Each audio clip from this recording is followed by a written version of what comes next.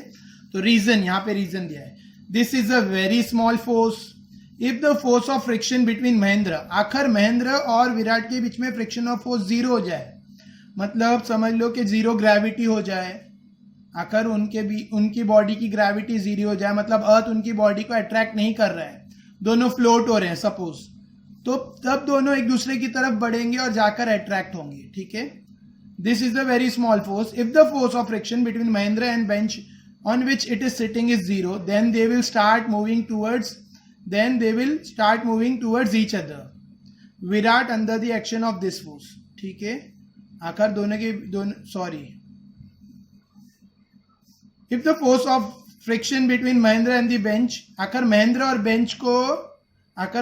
Bench के बीच में जो फ्रिक्शनल फोर्स है वो 0 हो जाए, तो महेंद्र धीरे धीरे विराट की तरफ जाने लगेगा, ठीक है। महेंद्र और बेंच के बीच में, महेंद्र बेंच पे बैठा है, आकर महेंद्र और बेंच के बीच में फ्रिक्शनल फोर्स 0 हो जाए तो महेंद्र धीरे धीरे शिफ्ट होकर विराट की तरफ जाने लगेगा, ठीक है। अभी आकर तुम्हें फिर भी डाउट है फ्रिक्शनल फोर्स क्या है। देखो बहुत सारे लोग को अभी ये नहीं पता सर फ्रिक्शनल फोर्स क्या है, तो फ्रिक्शनल फोर्स को हिंदी में कहते हैं रगड़न वाला फोर्स। फ्रिक्शनल फोर्स तुम्हें टायर और रोड के बीच में मिलेगा। जब तुम ब्रेक लगाते हो तो टायर रोड पे रगड़ता है, तो दैट इज कॉल्ड फ्रिक्शन, ठीक है।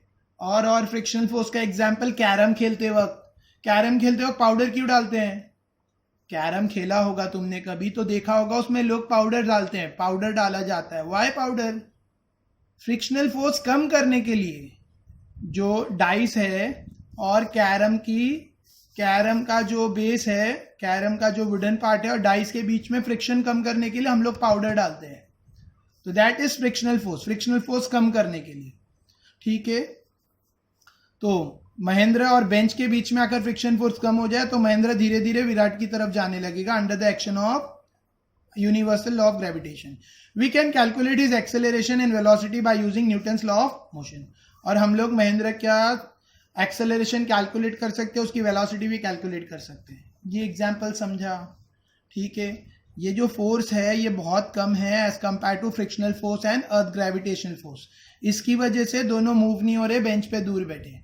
आखिर महेंद्र का फ्रिक्शनल फोर्स 0 हो जाए या ग्रेविटी 0 हो जाए, तो ग्रेविटी 0 होगी तो ऑब्वियसली वो नीचे की तरफ नहीं बल्कि फ्लोट होगा, तो महेंद्र सीधा विराट की तरफ जाने लगेगा because of gravitational force, universal gravitational force, ठीक है। सेकेंड एग्जाम्पल भी देखते हैं। इन द अबव एग्जाम्पल, अब इसमें फ्रिक्शनल फोर्स सपोज नहीं है 0 से, और लेकिन फिर सपोज फ्रिक्शनल फोर्स 0 नहीं है तो वेलोसिटी 0 से स्टार्ट होके कितना होते जाएगी वो बताना है, ठीक है। अगर फ्रिक्शनल फोर्स नहीं है तो सीधी सी बात है महेंद्र मूव होगा। किसकी तरफ मूव होगा? अगर फ्रिक्शनल फोर्स नहीं है तो महेंद्र मूव होगा विराट की तरफ, ठीक है। और वो कौन सी स्पीड से मूव होगा, उसका एक्सेलरेशन क्या रहेगा? एक्सेलरेशन का फॉर्मूला है force upon mass. Force upon, हमने 9th में पढ़ा है, फोर्स का फॉर्मूला है F इक्वल्स टू ma। ये 9th में पढ़ा है by Newton's first law, force equals to mass into acceleration, ठीक है। तो A क्या रहेगा? F upon m equals to a। तो यही लिखा है F upon m equals to a equals to F upon m। F हमने अभी जस्ट कैलकुलेट किया था और m महेंद्र का मास है 75, तो इसको इससे डिवाइड किए तो वी गॉट दिस आंसर, ठीक है। समझा? तो आगे using Newton's law of equation, फिर न्यूटन्स का जो हमने 9th में पढ़ा है equation of motion, Newton's first equation of motion v equals to u plus at, इसको काइनेमेटिक इक्वेशन भी कहते हैं। इसको यूज करके वेलोसिटी, एक्सेलरेशन तो ढूंढ लिए, अभी वेलोसिटी ढूंढना है तो u प्लस at, u 0 है बिकॉज 0 स्पीड से स्टार्ट कर रहे हैं, यहाँ लिखा है स्टार्टिंग विद 0 वेलोसिटी, तो u 0 इनिशियल वेलोसिटी 0, ठीक है। और प्लस a का वैल्यू हमने निकाला 5.34 इंटू 10⁻⁹ और टाइम क्वेश्चन में दिया है आफ्टर, देखो क्वेश्चन में दिया है what will be the time after 1 second, तो टाइम इज 1 सेकेंड, तो t है 1 सेकेंड, a है u है, we are going to put everything और हम लोग को आंसर मिल रहा है ये। तो स्पीड भी उतनी ही रहेगी, जो एक्सेलरेशन रहेगा वही स्पीड रहेगी। This is an externally small velocity, the velocity will increase with time because of the acceleration. The acceleration is also, ये बहुत छोटी वेलोसिटी है, मतलब बहुत माइनर है, ठीक है, लेकिन जैसे जैसे एक्सेलरेशन बढ़ेगा वेलोसिटी बढ़ेगी। द एक्सेलरेशन इज ऑल्सो, और एक्सेलरेशन कांस्टेंट नहीं रहेगा, बढ़ते जाएगा। जैसे आखिर फ्रिक्शन फोर्स जीरो हो गया तो धीरे धीरे धीरे धीरे महेंद्र विराट की तरफ मूव होना शुरू होगा ये स्पीड से, और स्पीड धीरे धीरे बढ़ते जाएगी, ठीक है। तो वो यहाँ पे लिखा है, you can easily read and understand. Okay, तो दो एग्जाम्पल है, you can easily do it. Calculation part मैंने नहीं बताया है, ठीक है। नेक्स्ट, मैंने सिर्फ सम एक्सप्लेन किए। नेक्स्ट, ये तुम्हारे मन में बहुत बार आया होगा सवाल, नहीं आया तो आज मैं क्रिएट कर लेता हूँ, ठीक है। तुमने लो टाइड हाई टाइड देखा है, लो टाइड हाई टाइड देखी होगी, है ना। समुद्र में लहरें आती है जाती है, पानी कभी बहुत ऊपर बढ़ जाता है, पानी आगे तक आ जाता है, कभी कभी पानी बहुत पीछे चला जाता है।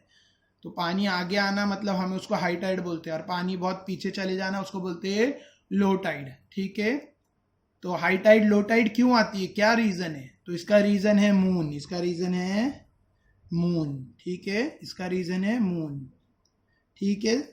मून, जो साइड पे मून रहेगा, मून पानी को अट्रैक्ट करता है, मून की ग्रेविटी की वजह से पानी मून की तरफ अट्रैक्ट होता है और उस तरफ चला जाता है। सपोज मून इधर है अभी, this is the moon part, तो यहाँ पर पूरा हाई टाइड रहेगा और यहाँ पर लो टाइड। मैं एग्जाम्पल इसमें समझा रहा हूँ, यहाँ डायग्राम नहीं है, मैं समझा रहा हूँ इसमें, ठीक है।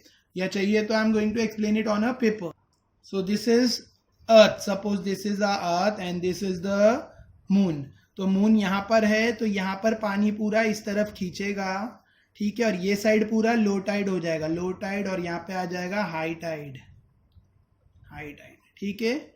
और जब अर्थ रिवॉल्व होता है, यू नो, रात में इधर है, सुबह, अब सपोज इंडिया यहाँ पे है, इंडिया में हाई टाइड है, हमारा इंडिया यहाँ पर है, इंडिया में हाई टाइड है, ठीक है।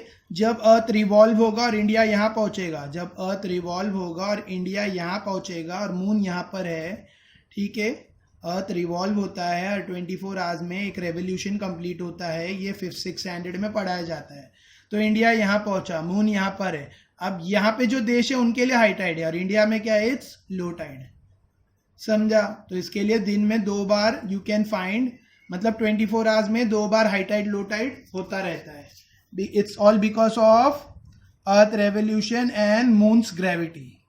मून्स का जो पुल है वाटर को, समुद्र के, ओशन के वाटर को, इसकी वजह से हाई टाइड लो टाइड आता है, ठीक है।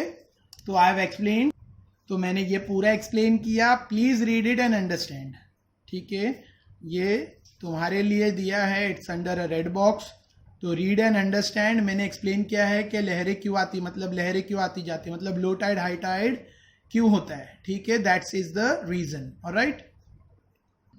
ये ज्योग्राफी का कुछ असाइनमेंट तुम्हारे लिए है, you can do it after lockdown. Lockdown खत्म होने के बाद ये फील्ड स्टडी वाला कुछ काम है, ठीक है, just read it.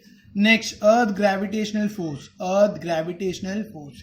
Will the velocity of stone thrown vertically upward remain constant or will it changes with time? How will it changes? Why doesn't the stone move up all the time? Why does it falls after reaching a certain height? What does its maximum height depends on? इधर बहुत सारे question पूछे हैं कि आखिर एक पत्थर को ऊपर की तरफ फेंका गया तो क्या वो एक ही स्पीड से, कांस्टेंट स्पीड से ऊपर जाएगा या उसकी स्पीड चेंज होती रहेगी? आखिर चेंज होती रहेगी तो कैसे? फिर आगे पूछा है कि हमेशा ऊपर क्यों नहीं जाएगा, पत्थर वापस क्यों आता है? पत्थर ऊपर फेंका गया तो सिर्फ ऊपर ऊपर ऊपर ही क्यों नहीं जाता है? एक टाइम आता है, तुम कभी बॉल या स्टोन ऊपर की तरफ फेंकोगे तो वो ऊपर जाता है, फिर धीरे धीरे उसकी ऊपर जाते जाते उसकी स्पीड कम होते जाती है, फाइनली उसकी स्पीड 0 हो जाती है और फिर वो थोड़े कुछ सेकेंड्स के लिए रुकता है और फिर उल्टा नीचे की तरफ आने लगता है और नीचे आते आते उसकी स्पीड बढ़ने लगती है। मतलब जब नीचे की तरफ आता है तो स्लो आता है, स्लो स्लो स्लो, लेकिन जब ग्राउंड तक पहुंचता है तब उसकी स्पीड मैक्सिमम होती है। तो उसके बारे में कुछ क्वेश्चन है और आंसर भी दिया, लेट्स सी द आंसर्स, ठीक है। क्यों होता है ऐसा? The earth attracts every object near its toward itself because of gravitational force. Earth की ग्रेविटी के अंदर जो भी है, अर्थ के ग्रेविटेशनल फील्ड के अंदर जो भी अर्थ उसको अट्रैक्ट करता है, अर्थ के आसपास जो भी चीजें हैं अर्थ उसको अपनी तरफ अट्रैक्ट करता है ग्रेविटेशनल फोर्स से। The centre of mass of the earth is situated in its centre, और अर्थ का सेंटर ऑफ मास अर्थ के सेंटर में ही है। So the gravitational force on an object due to earth is always directed towards the centre of the earth. इसके लिए कोई भी ऑब्जेक्ट अर्थ के सेंटर की तरफ अट्रैक्ट होता है।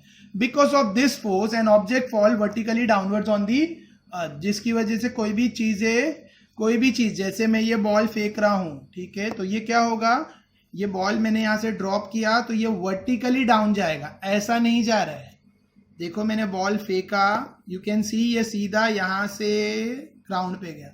ये बॉल ऐसा नहीं गया, ये बॉल ऐसा नहीं गया, कोई एंगल से नहीं गया, बल्कि वर्टिकली डाउन जा रहा है। क्यों? क्योंकि अर्थ के सेंटर की तरफ डायरेक्टेड है, ठीक है, centre of the earth. Because of this, the object falls vertically downwards on the earth. Similarly, when we throw a stone vertically upward, जैसे हम अब इसका आंसर यहाँ पर है, ठीक है, जैसे हम कोई पत्थर ऊपर की तरफ फेंकते हैं, the force tries to pull, तो अर्थ का जो ग्रेविटेशनल फोर्स है वो उसको नीचे की तरफ खींचता है, जिसकी वजह से उसकी वेलोसिटी कम होती है, ठीक है, और लगातार कांस्टेंट डाउनवर्ड पुल, लगातार नीचे खींचने की वजह से वेलोसिटी 0 हो जाती है। जब वो ऊपर जा रहा है, जब कोई चीज ऊपर जा रही है तो उसकी वेलोसिटी कम होती है और एक पॉइंट पे आके वेलोसिटी 0 होती है और फिर वो नीचे आने लगता है, ठीक है। आफ्टर अ वाइल, ठीक है, the pull continues to exert and the stone start moving vertically, लेकिन पुल अभी भी ऊपर जाते जाते जाता है, फाइनली उसकी वेलोसिटी स्पीड 0 हो जाती है और फिर पुल उसको और नीचे खींचता है और फिर वो स्टोन जमीन के वर्टिकल डाउनवर्ड आने लगता है, ठीक है, अंडर इट्स इन्फ्लुएंस। इन्फ्लुएंस मतलब अर्थ के प्रभाव में, अर्थ के अट्रैक्शन में। So this was the answer. Alright, फिर से 2 सम्स है, ठीक है, तो हम लोग ये सम्स भी डिस्कस करेंगे, ठीक है। नेक्स्ट देखो सम्स है, अब सम्स बीच में पढ़ाना इट्स वेरी मतलब बोरिंग, ठीक है, बहुत बोर हो रहा है मतलब, और ऐसे भी टेक्स्ट बुक से पढ़ाना इट्स नॉट इंटरेस्टिंग, फिर भी I am trying to make it interesting. कैसा लगता है वीडियो वो तो तुम लोग बताओगे। ये 2 सम्स है, ट्राई टू अंडरस्टैंड इट, कैसा किया है, क्या है और इसमें क्या कैलकुलेट किया है वो सब है। फिर भी नहीं समझा तो let me know in the comment, मैं बताऊंगा, I don't have an issue. सिर्फ वीडियो बोर ना, इसके लिए मैं आगे बढ़ रहा हूँ, ठीक है। Thus, if the earth attracts an apple towards itself, the apple also attracts the earth towards itself with the same force. Why then does the apple fall towards the earth but the earth does not move towards the apple? अब एक और question लोगों के मन में arise होगा कि जैसे कि एप्पल, देखो जैसे एप्पल तुमने न्यूटन्स के एग्जाम्पल में पढ़े हैं कि एप्पल अर्थ पे गिरता है। अब यहाँ पे क्वेश्चन मन में आ रहा है कि अर्थ क्यों एप्पल की तरफ नहीं जाता, हमेशा एप्पल क्यों अर्थ की तरफ जाता है, एप्पल ही क्यों अर्थ की तरफ आता है, अर्थ क्यों एप्पल की तरफ नहीं जाता, क्यों? तुम्हारे मन में क्या आंसर आ रहा है? या ड्यू टू, देखो अर्थ बड़ा है, earth is very huge in size, तो उसका ग्रेविटेशन अट्रैक्शन ज्यादा है as compare to apple. Apple का साइज अर्थ के साइज के सामने नेग्लिजिबल है, तो हर चीज अर्थ अट्रैक्ट कर रही है। समझ रहे इसका आंसर? अर्थ एप्पल को अपनी तरफ खींचता है, एप्पल अर्थ को अपनी तरफ नहीं खींच पाता। The reason is the size, ठीक है, एप्पल का साइज अर्थ के सामने नेग्लिजिबल है, तो एप्पल की ग्रेविटी बहुत कम है as compare to earth gravity. इसके लिए अर्थ हमेशा एप्पल की तरफ मूव होता है। इसके लिए अर्थ का साइज एप्पल का साइज अर्थ के साइज के सामने नेग्लिजिबल है, मतलब अर्थ की ग्रेविटेशनल पुल अर्थ के ग्रेविटेशनल पुल से बहुत कम है। इसके लिए एप्पल अर्थ की तरफ आता है, अर्थ एप्पल की तरफ नहीं जाता, ठीक है। एप्पल का साइज और अर्थ का साइज, एप्पल का साइज अर्थ के साइज से नेग्लिजिबल है, इसके लिए हमेशा अर्थ एप्पल की तरफ नहीं जाता, और एप्पल अर्थ की तरफ आता है, ठीक है। तो इसका आंसर है next, the gravitational force due to earth also act on the moon. अच्छा, फिर दूसरा क्वेश्चन कि ग्रेविटेशनल फोर्स तो मून पे भी है ना, और अर्थ का ग्रेविटेशनल पुल मून को भी खींचेगा, तो मून क्यों अर्थ पे आके गिरता नहीं है? सोचा है कभी? ये हमारा अर्थ है, ठीक है, और ये मून है, तो मून भी अर्थ की ग्रेविटेशनल फील्ड के अंदर ही है, तो भी मून अर्थ पे गिरता नहीं है और कंटिन्यूस ऑर्बिट कर रहा है, ठीक है। जब अर्थ का ग्रेविटेशनल पुल है तो मून को भी खींचना चाहिए, लेकिन मून को नहीं खींचता, रीजन। और इसके अलावा हमने जो आर्टिफिशियल सैटेलाइट्स और लॉन्च की है, जो अर्थ से आर्टिफिशियल सैटेलाइट लॉन्च की है ह्यूमन बीइंग ने, ठीक है। इंडिया ने भी एक आर्टिफिशियल सैटेलाइट लॉन्च की थी, आर्यभट्टा, 1975 अराउंड, तो वो आज भी है, ठीक है। तो वो सैटेलाइट क्यों अर्थ पे नहीं गिर रही? Because of velocity. उनको एक परफेक्ट वेलोसिटी दी गई है, उस वेलोसिटी को कहते हैं क्रिटिकल वेलोसिटी। उस वेलोसिटी की वजह से अर्थ, मून मोशन में है, और जो सैटेलाइट को भी वही वेलोसिटी। मून एक नेचुरल सैटेलाइट है और वो नेचुरली मोशन में है, उसको ह्यूमन बीइंग ने वेलोसिटी नहीं दी, ठीक है। नेचुरल सैटेलाइट है और नेचुरली मोशन में है। मून को देखते हुए ह्यूमन बीइंग ने आर्टिफिशियल सैटेलाइट क्रिएट की, और वो आर्टिफिशियल सैटेलाइट लॉन्च की गई विद अ क्रिटिकल वेलोसिटी, और वो वेलोसिटी से वो सैटेलाइट अर्थ के साथ रिवॉल्व हो रही है, ठीक है। वो सैटेलाइट अर्थ पे आके नहीं गिरती बिकॉज ऑफ वेलोसिटी। अभी तुम्हारे मन में आएगा सर ये आप क्या बोल रहे हो, कुछ समझा नहीं, ठीक है। तो उसको मैं सिंपली एक्सप्लेन कर देता हूँ। तुम 2 टायर साइकिल चलाते हो, जब साइकिल चलती है तो बैलेंस होती है, लेकिन खड़े रखो, जब टायर घूम नहीं रहे हो साइकिल के, साइकिल जब एक जगह पे खड़ी है साइकिल, ठीक है, तो क्या होता है, वो बिना स्टैंड खड़ी रहेगी नहीं, गिर जाएगी, बैलेंस नहीं होगी, करेक्ट है। विदाउट स्टैंड साइकिल बैलेंस नहीं होगी। लेकिन जब वो मूविंग होती है, जब उसके टायर घूम रहे होते हैं, तो वो ऑटोमेटिकली 2 टायर पे बैलेंस होती है। क्यों, सोचा है कभी? बिकॉज ऑफ वेलोसिटी, ठीक है। उसका जो मोशन रहता है वो उसको ओवरकम करता है दूसरे फोर्सेस से, ठीक है। तो उसी तरह से यहाँ पर मून की जो वेलोसिटी दी गई है वो अर्थ के ग्रेविटी को मतलब बैलेंस करे, मतलब अर्थ की ग्रेविटी में वो गिर रहा नहीं है, अर्थ की ग्रेविटी में भी वो रिवॉल्व हो रहा है, ठीक है। तो उसका आंसर है यहां पर। So similar situation exist for the artificial satellite orbiting the earth. The moon and artificial satellite orbits the earth. The earth attracts them towards itself, but unlike the falling apple, they do not fall on the earth. Why? अर्थ उनको भी attract कर रहा है, लेकिन Apple की तरह वो अर्थ पे नहीं गिरते, क्यों? This is because of velocity of moon and the satellite along their orbit. ये क्यों होता है? Because of velocity. उनको एक प्रॉपर हाइट पे जाकर प्रॉपर वेलोसिटी दी जाती है, जिसकी वजह से वो उस ऑर्बिट में गोल गोल घूमते रहते हैं, अर्थ पे नहीं गिरते. If the velocity was not there, they would have fallen on the. आखिर वो वेलोसिटी नहीं होती तो वो अर्थ पे गिर चुके होते हैं, ठीक है. ये वेलोसिटी को कहते हैं क्रिटिकल वेलोसिटी. Critical velocity. तो इसमें बहुत सारे क्वेश्चंस है जिसका मैंने आंसर दिया कि अर्थ एप्पल की तरफ क्यों नहीं जाता, क्यों एप्पल ही हमेशा अर्थ की तरफ आता है. मैंने बताया मून और दूसरे सैटेलाइट अर्थ की ग्रेविटी फील्ड के अंदर है, फिर भी अर्थ पे नहीं गिर रहे, क्यों? I gave you the answer, ठीक है. तो वीडियो पूरा देखो, समझो, ठीक है. आधा आधा देखोगे तो इट्स ऑफ नो यूज. पूरा देखो तो you will get the answer. देखो मैं फिर एक बार बता रहा हूं, अर्थ, एप्पल, ठीक है. अच्छा, ऐसा लग रहा है कि सर बार बार वही चीज़ पे स्ट्रेस दे रहे हैं, बार बार वही एक्सप्लेन कर रहे हैं, समझ गया तो भी तो वीडियो फॉरवर्ड करने का, नो नीड टू वरी, थोड़ा सा वीडियो फॉरवर्ड कर देने का, ठीक है. कुछ लोगों को नहीं समझा, उनके लिए मैं थोड़ा डिटेलिंग कर रहा हूँ. अर्थ है, एप्पल है. एप्पल अर्थ को नहीं खींचता है अपनी तरफ, नहीं खींच पाता है, लेकिन अर्थ एप्पल को अपनी तरफ खींचता है. क्यों? क्योंकि अर्थ का ग्रेविटेशनल पुल बहुत ज़्यादा है. अर्थ का ग्रेविटेशनल पुल बहुत ज़्यादा है एप्पल के ग्रेविटेशनल पुल से, ठीक है. इसलिए अर्थ एप्पल को खींचता है, एप्पल अर्थ को अपनी तरफ नहीं खींच पाता. अर्थ का ग्रेविटेशनल पुल बहुत ज़्यादा है. क्यों ज़्यादा है अर्थ का एप्पल से? क्योंकि अर्थ का मास बहुत ज़्यादा है, एप्पल का मास बहुत कम है. As compare to earth, apple का मास नेग्लिजिबल है. नेग्लिजिबल मतलब डजंट काउंट, इतना कम है कि गिन भी नहीं सकते, इतना छोटा है. इसका मास ज़्यादा है अर्थ का मास ज़्यादा है. एज अ रिजल्ट उसका ग्रेविटेशनल पुल ज़्यादा है, जिसकी वजह से एप्पल अर्थ की तरफ आता है. एप्पल का मास कम है, एज अ रिजल्ट उसका ग्रेविटेशनल पुल बहुत कम है, ठीक है, इसलिए वो अर्थ को अपनी तरफ नहीं खींच पाता। तो आई होप मिल गया होगा आंसर।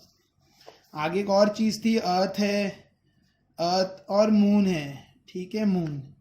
तो अब यहाँ पे भी सेम केस है, मून का मास बहुत कम है अर्थ के मास से, ठीक है, तो मून अर्थ की तरफ आना चाहिए, अर्थ मून की तरफ नहीं जाएगा। ओके, वो तो ठीक है, लेकिन मून अर्थ की तरफ भी नहीं आता है, मून अर्थ पे आके नहीं गिर रहा है, मून अर्थ की ग्रेविटी के अंदर है, लेकिन फिर भी मून अर्थ पे आके फॉल नहीं होता है। व्हाई? इसका रीजन है, मून कंटिन्यूस एक प्रॉपर वेलोसिटी से घूम रहा है। इस वेलोसिटी को कहते हैं क्रिटिकल वेलोसिटी।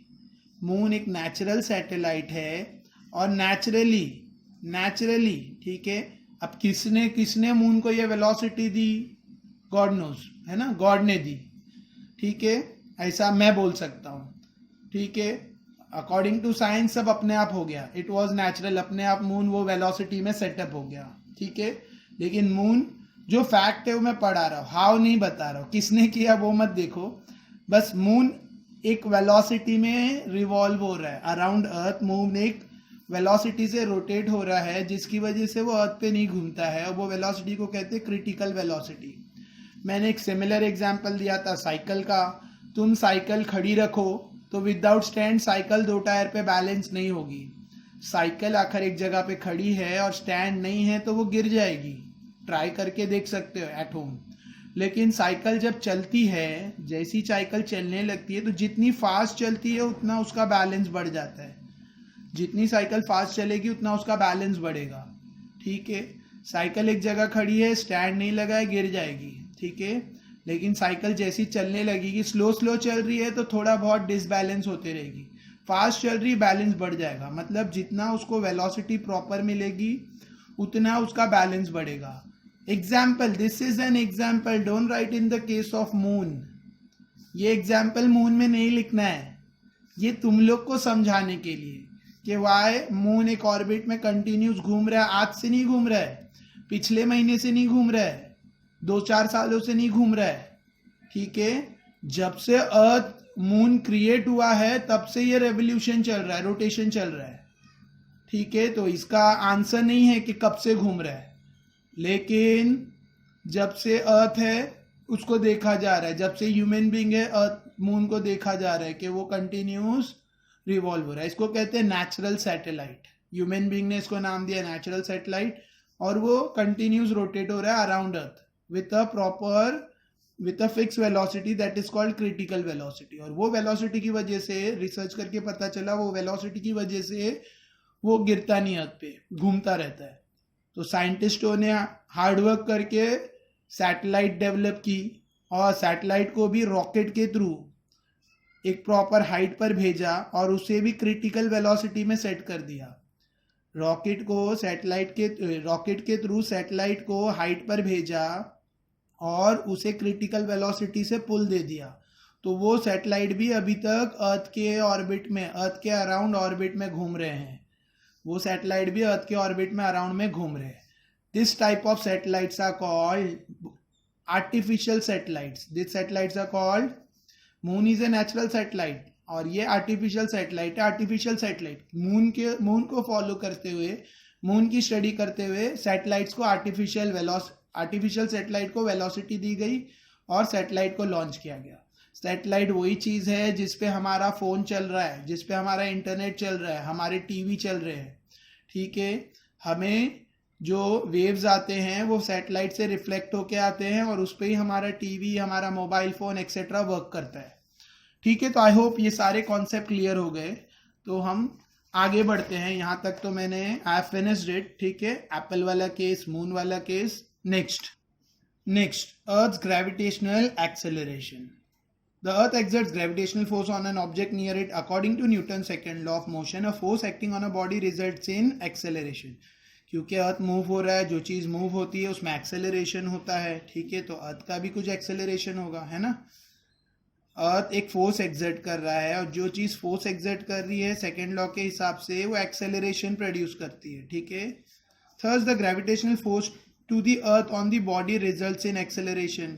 कोई भी बॉडी अर्थ के आसपास है वो अर्थ की तरफ खींची आएगी और उसका कुछ एक्सेलरेशन होगा। This is called acceleration due to gravity. Earth के फोर्स की वजह से जो एक्सेलरेशन प्रोड्यूस होता है उसको बोलते हैं acceleration due to gravity, small जी।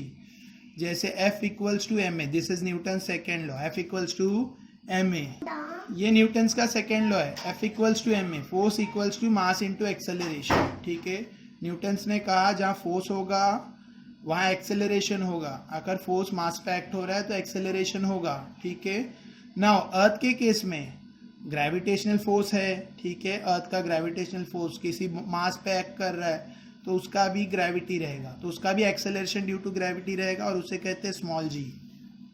उसको सिंबल दिया गया है small G, acceleration due to earth's gravity, ठीक है। And it's denoted by G accel. अब ये जी अर्थ का, मून का, प्लूटो का, वीनस का, हर प्लैनेट का अलग अलग एक्सेलरेशन ड्यू टू ग्रेविटी रहता है। अर्थ का कुछ और है, अर्थ का एवरेज 9.8 है, 9.8, लेकिन ये चेंज होता है क्योंकि अर्थ का शेप के हिसाब से 9.8 पूरे अर्थ पे कांस्टेंट नहीं है, ये मीन वैल्यू है, ठीक है।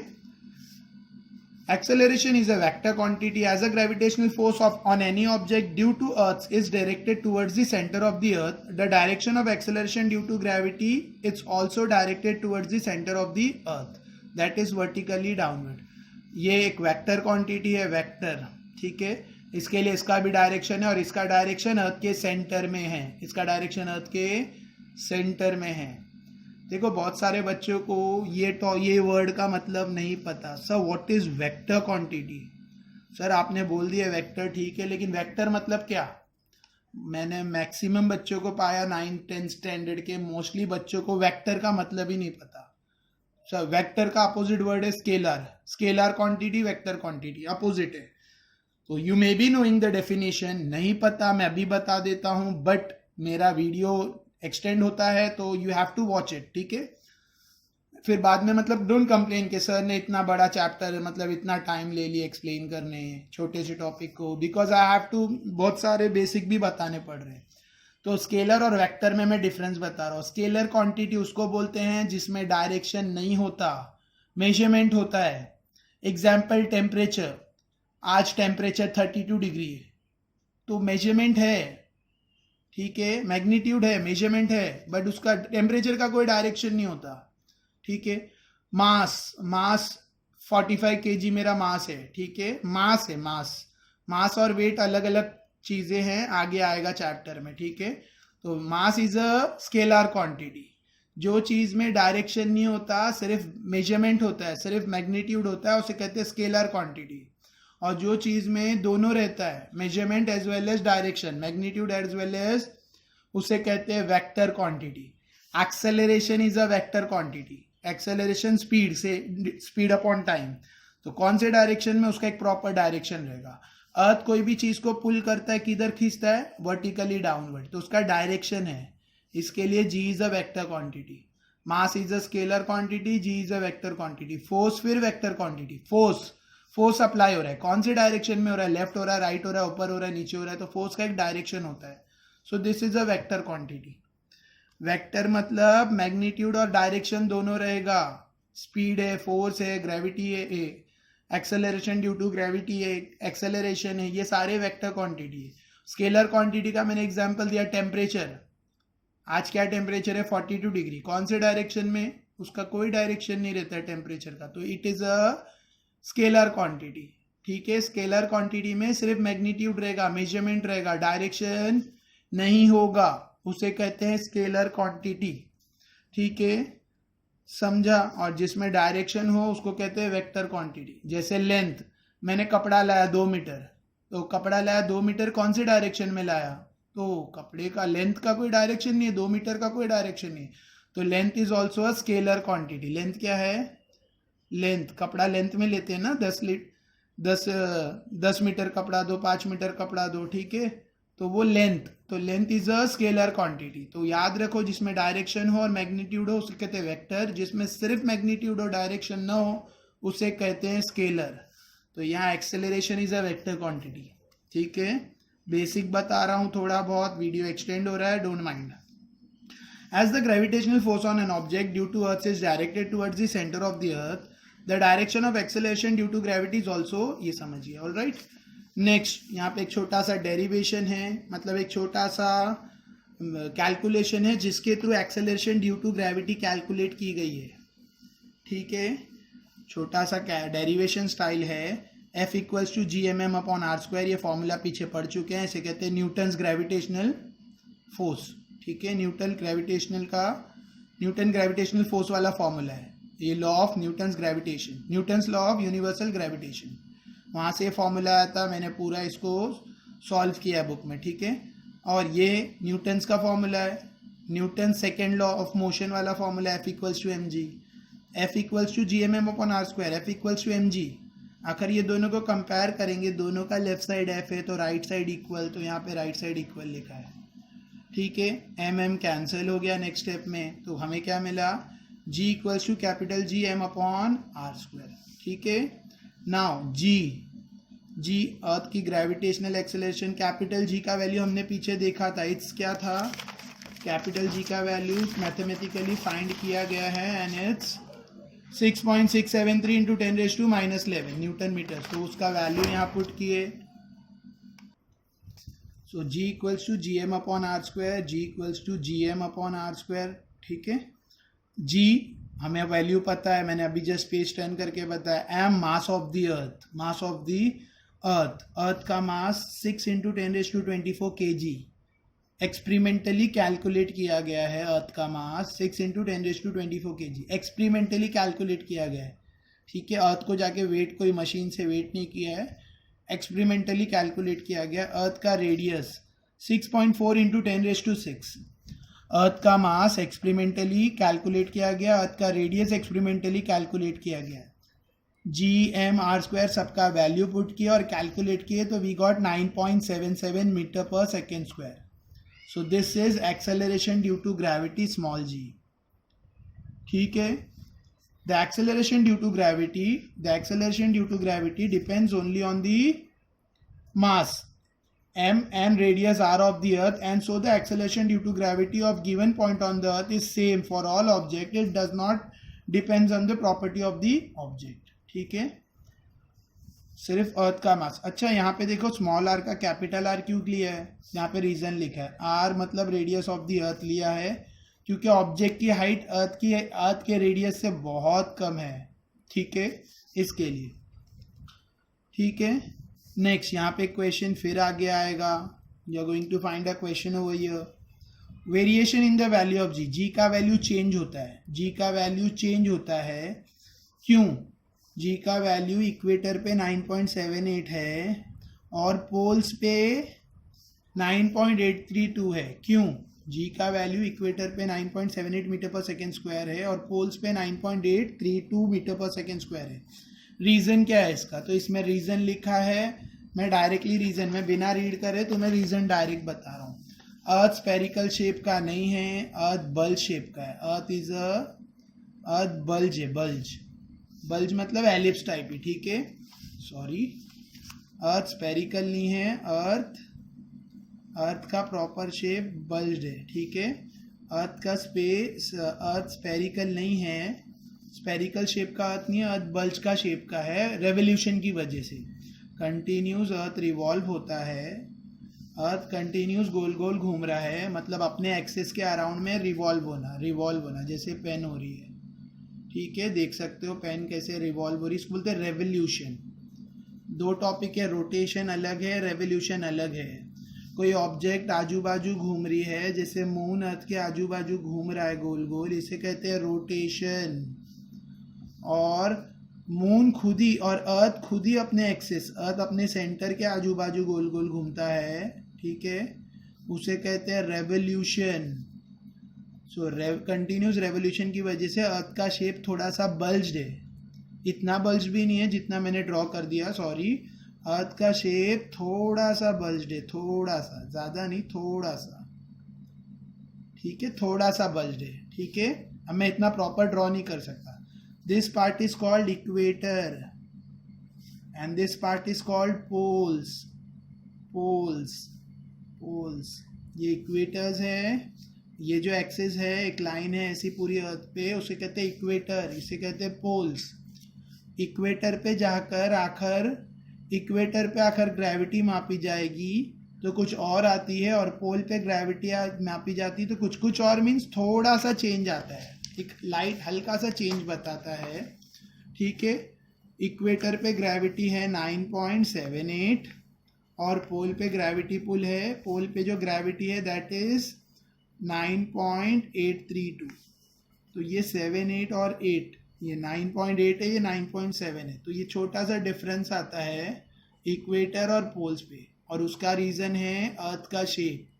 अर्थ स्फेरिकल नहीं है, बल्ज है, ठीक है।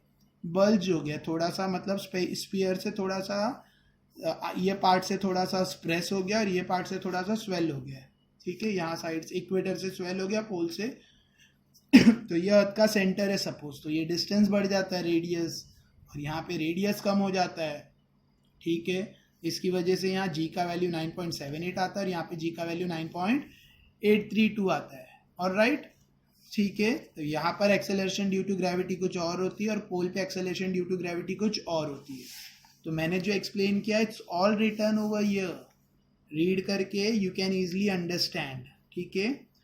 Change with height, as we go above the earth surface the value of r in the equation increases and the however the decrease, देखो बोल रहे हाइट आकर चेंज हो रही, कोई ऑब्जेक्ट है, ये अर्थ है, ठीक है, और कोई ऑब्जेक्ट है अर्थ के सरफेस पर, आकर यहाँ पर है, एरोप्लेन है सपोज ये पॉइंट पर, आकर एरोप्लेन ये पॉइंट पर हाइट या हाइट पर उड़ेगा तो जी चेंज होगा, हाँ जी चेंज होगा, ठीक है। सपोज एरोप्लेन ये पॉइंट पर है और एक एरोप्लेन ये पॉइंट पर है, तो दोनों के लिए क्या जी अलग अलग होगा, हाँ अलग होगा, लेकिन अर्थ के रेडियस से कंपेयर किया जाए तो ये हाइट बहुत कम है। अर्थ का रेडियस है 66.4 इंटू 10⁶ मीटर्स, ठीक है, यानी एक अदर वर्ड में 6400 किलोमीटर्स। अर्थ का रेडियस है 6400 किलोमीटर, और ये प्लेन की हाइट मुश्किल से